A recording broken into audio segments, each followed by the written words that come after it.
ఈ సమ్మర్ చప్పగా సాగింది. ఎలక్షన్, ఐపీఎల్ కారణంగా బడా చిత్రాలేమీ విడుదల కాలేదు. ఈ పరిణామం చిన్న హీరోలకు కలిసి వచ్చింది. థియేటర్స్ కోసం ఇబ్బంది పడే పరిస్థితి లేదు. ప్రతి శుక్రవారం 4-5 స్మాల్ బడ్జెట్ డబ్బింగ్ చిత్రాలు విడుదలవుతున్నాయి. ఈ వారం ముగ్గురు హీరోలు బాక్సాఫీస్ వద్ద పోటీ పడుతున్నారు. Vishwak Sen gang of Godavari, Karthikeya Bhaje వాయువేగం, Anand Devarakonda gum gum గణేశాయ చిత్రాలు విడుదల కాబోతున్నాయి. గమ్ గమ్ గణేశ చిత్రానికి హైప్ దక్కింది. ప్రీ రిలీజ్ ఈవెంట్ కి గెస్ట్ గా వచ్చిన రష్మిక మందన చేసిన కొన్ని క్రేజీ కామెంట్స్ వైరల్ అయ్యాయి. అలాగే బేబీ మూవీతో హిట్ కొట్టిన ఆనంద్ దేవరకొండ నుండి వస్తున్న నెక్స్ట్ మూవీ కావటంతో ప్రేక్షకుల్లో అంచనాలు ఏర్పడ్డాయి. మరి ఆ అంచనాలని గమ్ గమ్ గణేశ మూవీ అందుకుంది.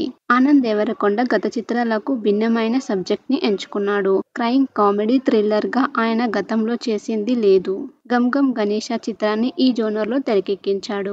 ఆనంద్ దేవరకొండకు జంటగా ప్రగతి శ్రీవాత్సవ నటించారు. జబర్దస్త్ ఇమాన్యుయల్, వెన్నెల కిషోర్, బిగ్ బాస్ ప్రిన్స్ యావర్, సత్య రాజేష్ ఇతర కీలక రోల్స్ చేశారు. ఇక ఆడియన్స్ అభిప్రాయంలో గమ్ గమ్ గణేశ బాగానే ఉంది. కథలో కొత్తదనం లేకపోయినా పరుగులు పెట్టించే స్క్రీన్ ప్లే తో దర్శకుడు ఆసక్తికరంగా నడిపారని అంటున్నారు. సినిమా ప్రారంభంలో నెమ్మదించిన ప్రీ ఇంటర్వెల్ కి ఊపందుకుంది. ముఖ్యంగా సిచ్యువేషనల్ కామెడీ ఆకట్టుకుంది. వెన్నెల కిషోర్ ఎపిసోడ్స్ సైతం నవ్వులు పూయించిందని అంటున్నారు. హీరోయిన్ తో ఆనంద్ దేవరకొండ లవ్ ట్రాక్ కి మైనస్ మార్క్స్ వేస్తున్నారు. దొంగ పాత్రలో ఆనంద్ దేవరకొండ మెప్పించాడట.